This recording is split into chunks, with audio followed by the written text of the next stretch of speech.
Well, thank you very much indeed. It's an absolute pleasure to be here at the creation of gloknos, and I wish you every success in the years to come.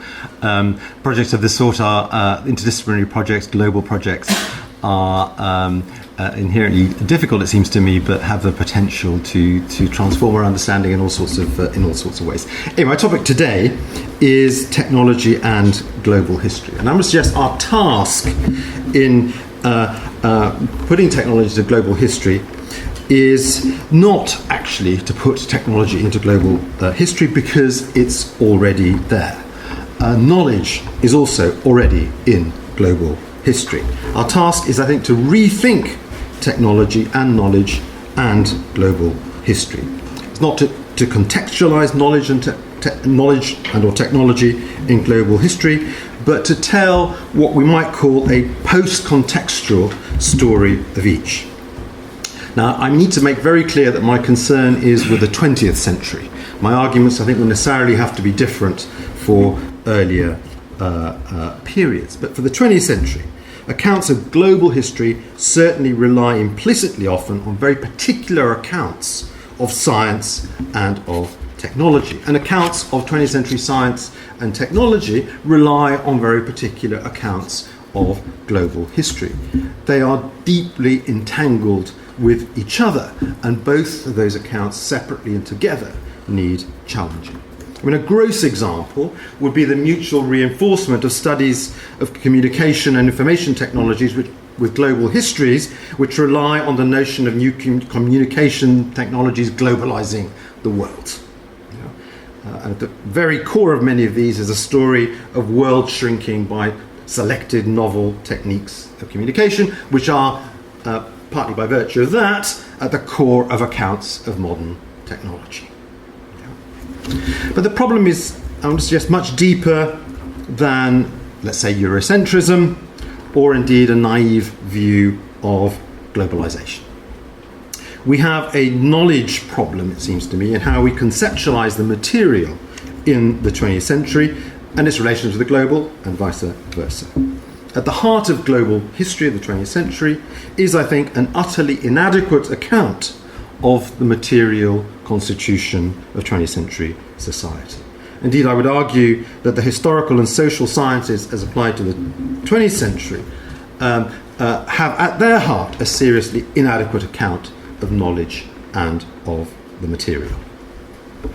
Big claims, I'm not going to solve those problems, but I want to suggest an easy, I hope robust, method for thinking through some of the issues involved. And my argument is this: that we should study the global not as the same old stories in new places, but as new stories for old places.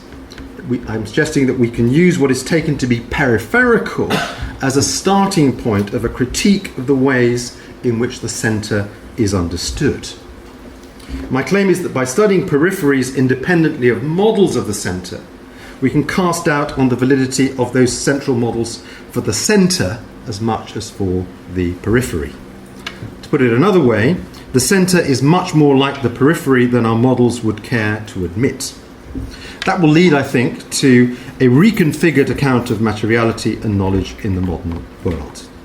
And my position is, I think, different from the one which I take to be standard, perhaps wrongly, in the new global history of science and technology, which argues, I think, that the periphery is more like the centre. That's to say, the periphery is also creative, and more like the centre, certainly, than the centre cares to admit. So let's get started. It's not enough, I think, to challenge Eurocentrism or to provincialize Europe. As Francesca, it is important to do it, though. Francesca Bray, for example, has called for the decentering of the standard Western account of technology. For example, we shouldn't judge 18th century Chinese technology by the standards of the British Industrial Revolution. Indeed, but first, let me note that for all the claims to do so, Europe is rarely, in fact, provincialized. It's a task still to be seriously undertaken. It's astonishing, for example, how much work on technology in the poor world is Western technology of the usual sort. So we have post-colonial studies of rockets, computers, and biotech in the third world as absolutely central to post-colonial STS. So a certain kind of positioning in post-colonial literature seems to legitimate the study of the usual suspects, though in unusual locations. The task of provincializing in theory, then, is evidently not enough, and provincializing in practice has hardly begun. However, provincializing is not enough. The problem of global history is not just how non-Western technology, to use that terminology for the moment, is treated, but perhaps above all, how the rich Western world is treated. My contention is not that local stories of the centre should not be generalised, obviously not. It is that these local stories are inadequate accounts of the centre. And I want to suggest that studies of the poor world, shorn of a centre focus, should inform our studies of the rich worlds. Indeed, I want to valorise what is taken to be peripheral, because it can tell us about aspects of modernity neglected in the centre, and often indeed in studies of peripheries. Which brings me to the point that I'm arguing against, at least to some extent, the tenor of many claims for a global history of science. This stresses connections, circulations, rejection, of course, of talk of centres and peripheries. It insists that the periphery, if you like, is not peripherical, that what we take to be peripheries have the qualities of what we take to be centres. And characteristic, then, is the desire to give the periphery creativity, agency. Indeed, one reason people liked my Shock of the Old is that I seem to provide lots of examples of precisely that agency. But I want to valorise, in part, what we take as the negative picture of peripheries, the derivativeness of peripheries, the lack of innovation, and reflect that back on the centre. I want to make the centre more like the periphery. I want to insist on the centrality of imitation rather than innovation to the history of the modern world. Now, this involves a rejection of standard accounts of the materials and of knowledge that are out there. And since writing Shock of the Old a decade ago, I'm becoming more and more convinced of one of its central but less visible arguments, which I've alluded to already, that our knowledge of the material constitution of society is deeply problematic, not least because we think we know pretty much all there is to know about it. And this is not just a problem for the history of technology, but all the relevant humanities and social sciences. We have a parallel problem, it seems to me, in the history of knowledge, creation, of invention. And it's this, that parts stand for wholes, but we write as if we know the whole. It's not simply that we don't know the global whole, we don't even know the local whole. The key words of modernity are, in this respect, highly problematic. In practice, the term technology is a conflation of a history of invention and of use of particular things that are deemed to be world-transforming, stories told about the early stages of those things. It's a long way from being a term which suggests directly either an adequate picture of the history of invention and innovation, or indeed the history of what is routinely in use. And the term science is equally problematic. In practice, most historians of 20th century science focus on academic research in particle physics, molecular biology, and computing. One could easily leave out engineering, mathematics, or indeed the whole of industrial chemistry from a course in 20th century science, and nobody would even notice. If you left out computing, the story would be very different. Now, such implicit definitions might or might not be problematic in themselves, but when they stand for the whole, they are deeply so. But there's also another issue. How do we characterize 20th century global history? We need, I think, to make much more of the dramatic demographic transformation starting in the mid-20th century. Secondly, certainly for the 20th century, connection is a banality. To put it another way, for readers on literature on technology, the idea of an interconnected globe in the 20th century is not a historiographical insight, but a cliche, indeed one to be challenged. It is correct, as many have pointed out, that global history and an enthusiasm for globalization are rather too, unfortunately, conflated. In fact, thinking back to Shock of the Old, I realized, partly through attending a workshop in Colombia not so long ago, that I was much more interested in national and autarkic movements of left and right against connectedness. Indeed, I found that I was writing the crudely in the spirit brilliant analyses of the condition of globality by Michael Geyer and Charles Bright. Now, let me develop some of these arguments by taking the case of the recently deceased V.S. Naipaul.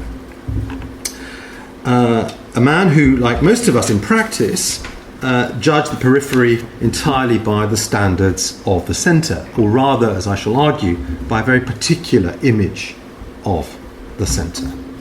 In his novel Bend in the River, set in a fictionalised Kisangani on the Congo River, he has a set of characters who are expatriate Indian, Greek and Italian shopkeepers.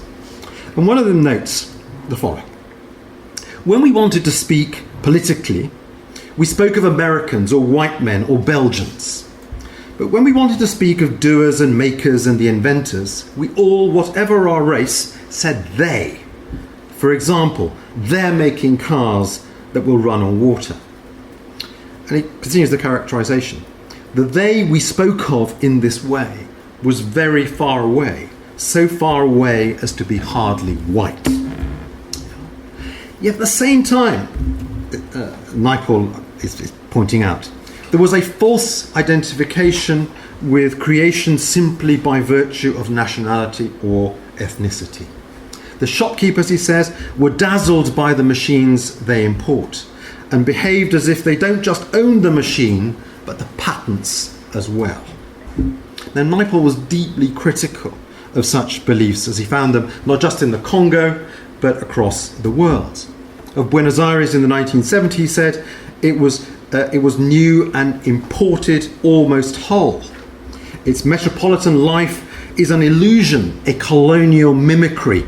It feeds on other countries and is itself sterile. Indeed, to be European in Argentina was to be colonial in the most damaging way. It was to be parasitic. It was to claim, as the white communities of the Caribbeans claimed, the achievements and authority of Europe as one's own. Yeah. Cutting stuff. So the representatives of the centre in the periphery are poor simulacra of that centre. Now, by our lights, these comments are hardly flattering to the periphery, and indeed peripheral intellectuals did not enjoy being described in this way for obvious reasons. But my objection is not the usual objection that it denigrates the peripheral. It is rather that Naipaul flatters the centre. At least they flatter most of the centre. It's absurd, it seems to me, to characterise the centre as a world of makers, doers, creators, or as a place where people do not feel themselves elevated by the accomplishments of others. Naipaul's withering descriptions of the periphery are actually descriptions of most places in the centre. we people of the centre are mostly mere imitating colonials, behaving as if we owned the patents. Now, Naipaul distinguishes centre and periphery by capacity to create or to invent. Actually, this is incredibly common. It's at the centre, for example, of dependista writings. And this is where I begin to get on to the case of Uruguay. For it was a Uruguayan, Eduardo Galeano, who wrote a classic dependista text, The Open Veins of Latin America. And in that book, he said in Spanish, La diosa tecnología no habla español. He meant, literally, the goddess technology does not speak Spanish. He meant the Hispanic world did not invent. Indeed, notoriously, one Spanish intellectual, Miguel de Unamuno, said on one occasion, que inventen ellos, let them invent. We Spanish, true Spaniards, have no business doing that kind of stuff. Now, Galeano, of course, meant Latin America or Uruguay should invent. It should invent itself rather than be the subject to the comprador bourgeoisie and its fancy foreign machines. But the Uruguayan case is a very distinctive one. For far from being sunk in underdevelopment, it was in fact rich, if not inventive. With moderate good fortune, a southern Spaniard or Italian would have multiplied her income many times over, moving to the River Plate in the first half of a 20th century. Even a Frenchman would have benefited from such a move. Today, the reverse would be true, and the children of emigrants from, let us say, Basilicata would profitably return to the land of their grandparents. But back in the beginning of the century, the stuff of modernity was everywhere in Uruguay in a way it was not in Basilicata. Now, because of its early wealth, extraordinary wealth, and subsequently low growth, and indeed disconnection from world markets, older modernities remain very visibly in use in Uruguay. And here we have I think it's a Ford sort of truck, which is delivering meat on, you'll see there, Rambla Mahatma Gandhi, once Rambla Woodrow Wilson. It's along the coast in Montevideo.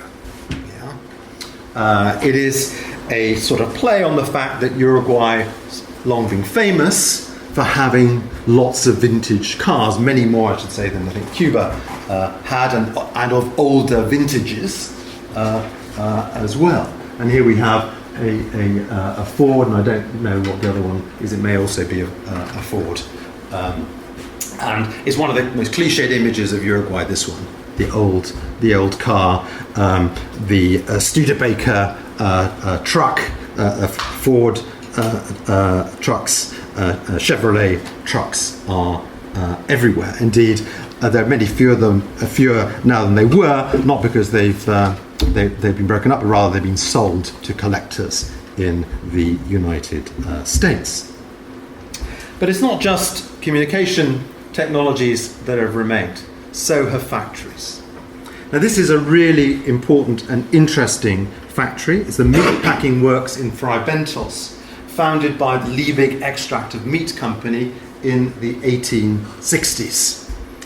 And the buildings that you can see there go from the 1860s to the 1920s and no later. And this slaughterhouse was in operation into the 1970s and became a museum piece, the last remaining Chicago-style slaughterhouse standing anywhere in the world. And there's another photograph of it. You can see the words Anglo.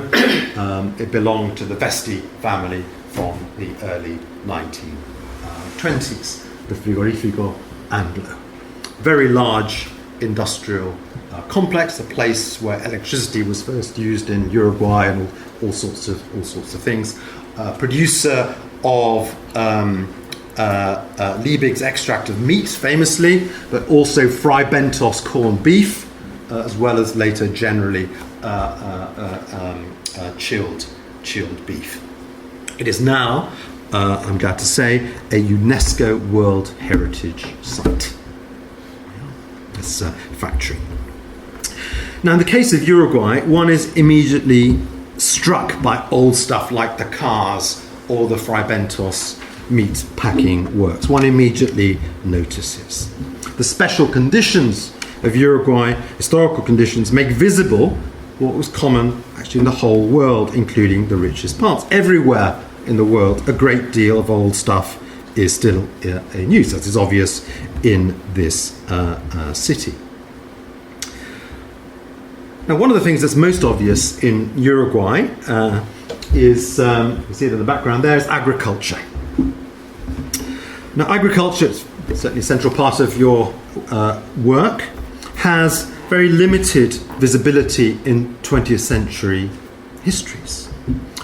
Where it is visible, it is associated typically with poverty, and not with the wealth of places like Argentina, Uruguay, North America, Canada, and Australia and New Zealand. As Jim Bellich pointed out so graphically, these are rich agricultural places.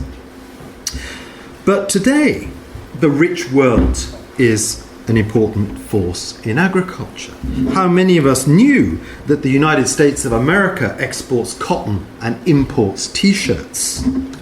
How many of us know that far from importing only importing beef and lamb, or certainly from Uruguay, as Britain once did, Britain now exports both, which would have been unthinkable even into the 1950s. Indeed, I was amazed myself to find that today, and for many years past, the United Kingdom has more cattle and many more sheep than does Uruguay, for roughly the same land area. Yet the dominant image of agriculture in global history, certainly for years after 1945, is an association with poverty. And in that discourse, one episode stands out, as been already mentioned, the Green Revolution in the poor world from the 1960s onwards. Agriculture, peripheral and retarded, is in this story transformed by miracle seeds made by scientists from the centre. But as Capel Subramanian has brilliantly shown, we need to decenter this story and show that contra the influential special pleading of geneticists, the great transformations were due to irrigation and to fertilizer, not to miracle seeds. But we need to go much further and to note that the really big green revolution, indeed one starting from a higher base, took place in the years after 1945, not in the poor world, but rather in the rich world. And here again, it was not seeds, but fertilizer and mechanization that were at its heart. Now, with this example, I'm just pointing to a need, I think, to shift away from standard global histories of 20th century technology. We need to shift what machines are important in time. We need to shift which machines are important from one to another. We need perhaps to shift from time to measures of income per head. And we need to shift from a model of supersession to one of superimposition. What about knowledge?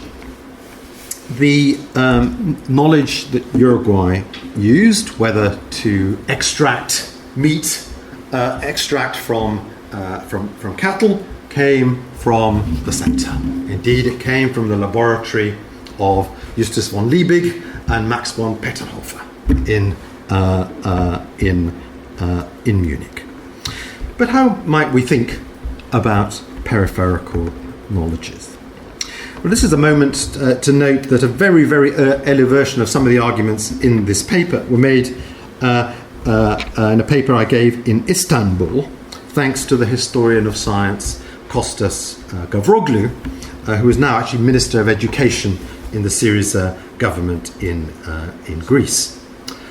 He was a great figure, actually, in stimulating the study of science and technology in the European periphery, as he called it. Now, Kostas and his colleagues noted and argued for a shift in our understanding of knowledge in the periphery, underscoring move from passive transmission to active appropriation. They want to valorize the local and the peripheral, getting away from the condescension of the centre and of locals who overestimate the significance of the central and downplay the local, what Australians deliciously call the cultural cringe. But something more is in play for Gavroglou and colleagues. Quoting, the European periphery, they say, is also a historiographical standpoint. Starting from the periphery, or better, standing on the periphery, might offer a clearer view of the intricate ideological constructs which accompany the establishment of science and technology, and at the same time unveil their social-political dimensions. It's often the case that what appears as a coherent whole of ideas or well-articulated practices when it's seen from the point of view of the centre is entirely disassembled when it reaches the European periphery and becomes an issue of intense philosophical and political debate. In other words, Darwin may be controversial in interesting ways in Constantinople. That's what they're saying. But I want to take a different look at this case. When we study, let's say, the Ottoman Empire, we do indeed see reception, appropriation, adaptation. We also see education, imitation.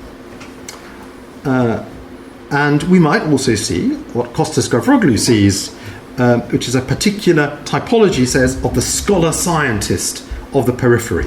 Compared to colleagues in the centre who create knowledge, the latter, he says, is perceived primarily as the agent whose role is to communicate ready-made knowledge. But I want to suggest that all these processes, and indeed the figure of the scholar-scientist, are more typical of the centre than of the periphery.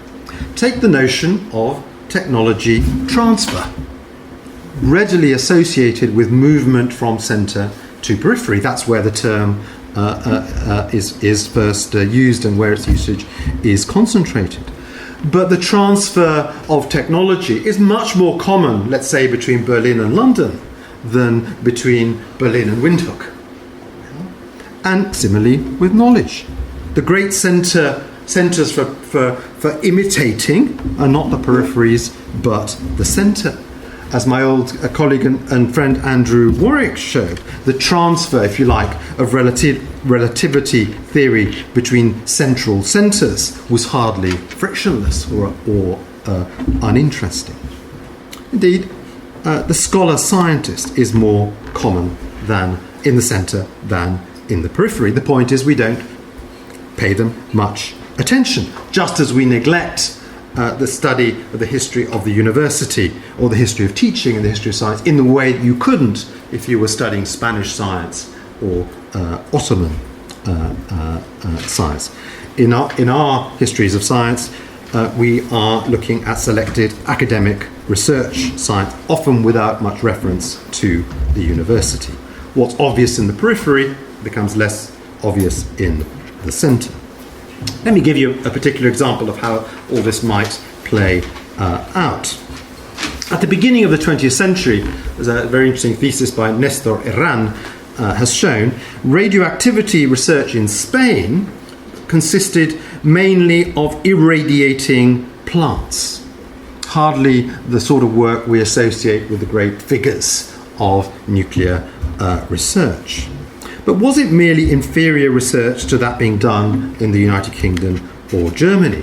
It would certainly appear to be so if we start with the assumption that Cambridge physics is representative of physics as a whole. But what if we take Spanish physics to be the norm? We might then find that Spanish-style radioactivity studies existed in the United Kingdom. Indeed, Helen Curry has shown for the United States that that was precisely the case. There were any number of studies of using radiation to irradiate plants on a vast scale. In other words, looking from a Spanish vantage point might lead us to note that British physics, like Spanish physics, did things like irradiate plants, was about teaching was about transmitting a knowledge of very well established physics. So the problem is then not so much that Madrid, say, lacked Cavendish-style research, it's that our histories of British science too readily take the Cavendish as exemplary. So looking at Madrid, from Madrid, might get us to a more sensible norm against which we might assess the peculiarities, indeed the genius of the Cavendish. Now, we get to we go back to Uruguay. Now, Uruguay does not have a distinguished record of invention. That has to be granted. But there are some Uruguayan inventions. Uruguay invented the card game canasta, which was once very popular globally. I've no idea how you play it, but it is well known to an older generation of card players. According to former President Pepe Mujica, Uruguay invented social democracy. He has actually more of a point than you might think, but of course the argument doesn't really stand up. But there is a fictional Uruguayan invention that I want to turn to now, which can help us understand the relations of global history and technology. In the early 1930s, 1933 in fact, E.B. White wrote an article, a short story, in the New Yorker, which made fun of the then common notion that new weapons would bring world peace. This article, this short story, was called The Supremacy of Uruguay, and I heartily recommend it to you. In this story, he has a Uruguayan hotel clerk called Martín Casablanca, or Martin Whitehouse, invent what he calls a war machine unique in military history, a radio-controlled plane carrying an electric phonograph with a retractable, streamlined horn. Now, why was this important? Well, Casablanca, while in the USA at a hotel clerks convention, had noted, according to the story, the strange effect of the line, "Thanks for the unforgettable nights I can never replace," in a piece of American popular music.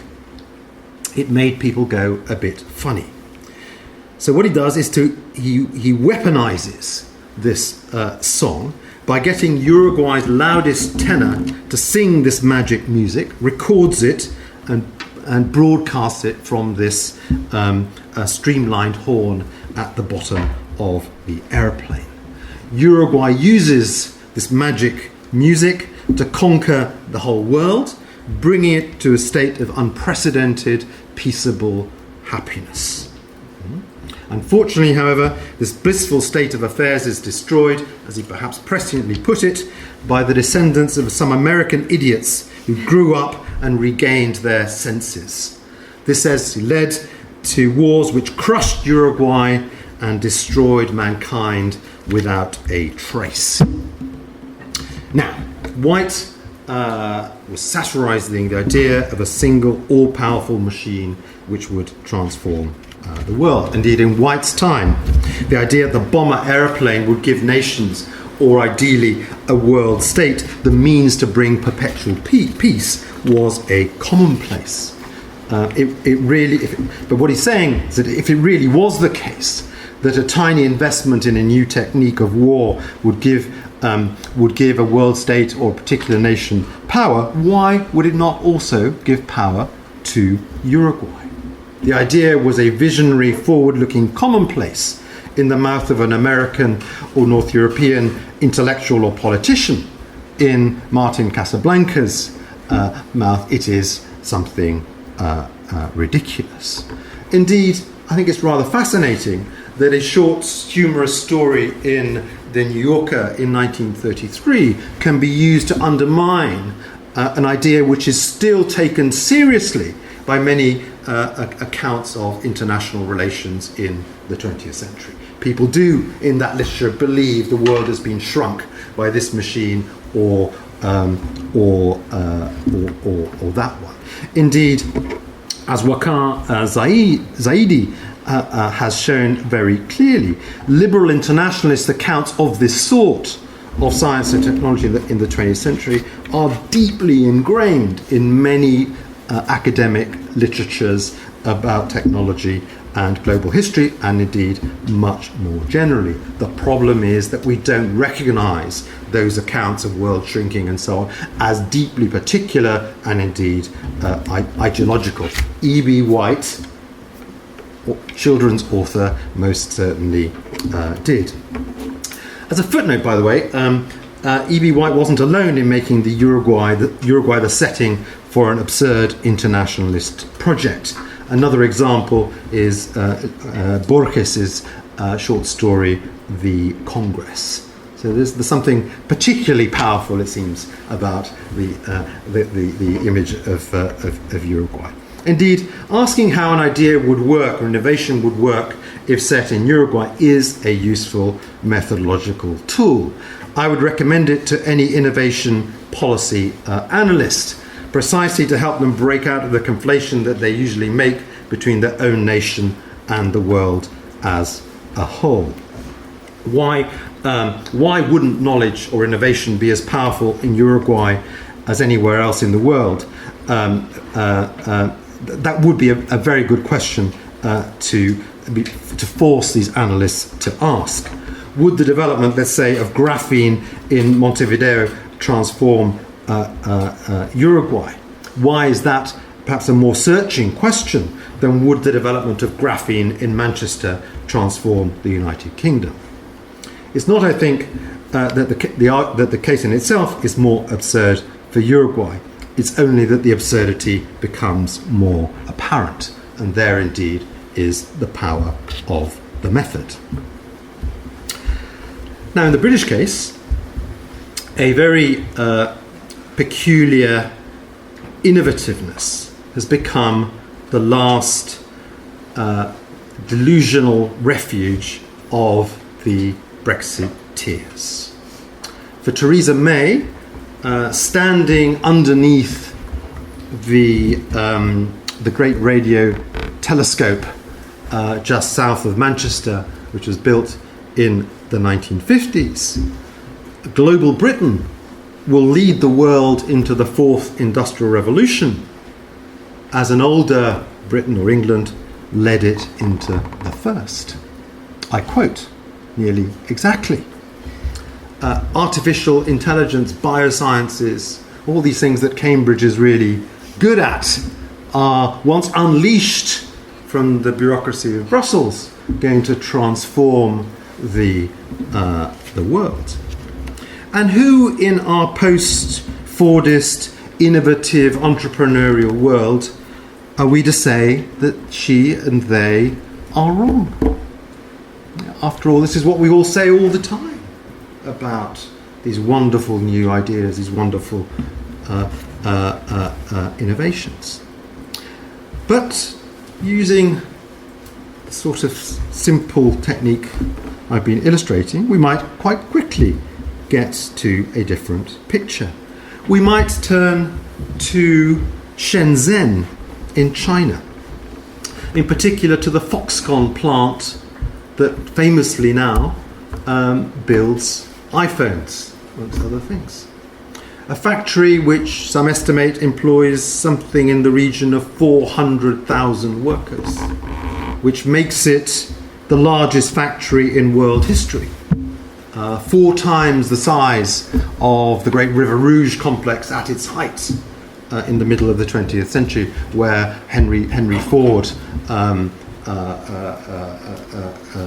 produced in a massive scale.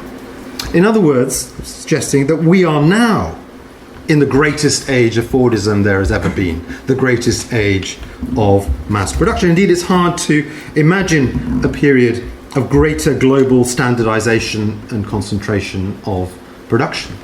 There are many more of these in the world than there ever were Model Ts or even Volkswagen Beetles. Indeed, think on this. All those innovative entrepreneurial people all over the world are actually doing exactly the same thing. Zillions of people with zillions of iPhones using the same programs to do much the same thing. Never in world history have we had the same degree of sameness, it seems to me. And think too about the British car industry. Factories producing at a scale never known before at the level of the factory. Total production is lower than it used to be. But what are we making in this great, innovative, entrepreneurial Britain of today? Well, we're using foreign parts to build foreign designs in foreign-owned factories. Japanese, French, German, and Indian factories. So we are in a world of, not of imitation, but of imitation and of replication, of standardization. So what am I arguing, coming to an end? Well, I suppose I'm arguing we should just embrace this reality, embrace the reality that we are mere imitating colonials. Yeah. But more generally, the world as a whole is not as we tell it from the centre, as has long been argued, but, and this is the new move, nor is the centre as we tell it. We should see the centre as the periphery rather than seeing the centre in the periphery. I'm arguing then that the centre is like the periphery. It depends on innovation, on the inventions of others. Its knowledge is characterized by scholarship, by transmission, not by research, and indeed much of it is quite routine, indeed tedious in nature. If you like, instead of pointing to innovation in the periphery, we need to point to imitation in the centre. Provincialising Europe, then, is not enough.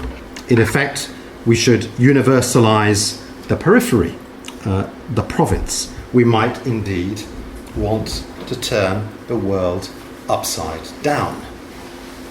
And here we have a classic of the turning the world upside down genre, America inverted by the Uruguayan painter, Joaquin Torres Garcia, 1943. What if the world were that way up? Well, I'm not suggesting that this is the end of the matter. I certainly don't want to replace the study of the high by that of the low, or invention by imitation. Far from it. We need to study the important particularities of innovation, indeed, of the centre of the rich world. Indeed, we need to appreciate that we barely have the beginnings, say, of a history of invention or innovation in the 20th century. For even the central story of the creativity of the centre is misleading in very important respects. But what chance of success does my programme have? I have to admit, not very much at all, because what I'm suggesting is the study of low-status topics, imitation, agriculture, in low-status sites, Uruguay, Spain, others perhaps, and I'm doing it as a way of challenging the idea of an innovating centre being vital to the transformation of the world, one which is, of course, of enormous interest to innovation-minded research funding agencies. It's not a good plan. Furthermore, I'm not suggesting the study of the low status with high theory, which is one traditional way out of this particular problem, but suggesting low and practical methods of doing it. Another very bad idea. Still, I hope I haven't tried your patience too much with these tales from the periphery. Thank you very much.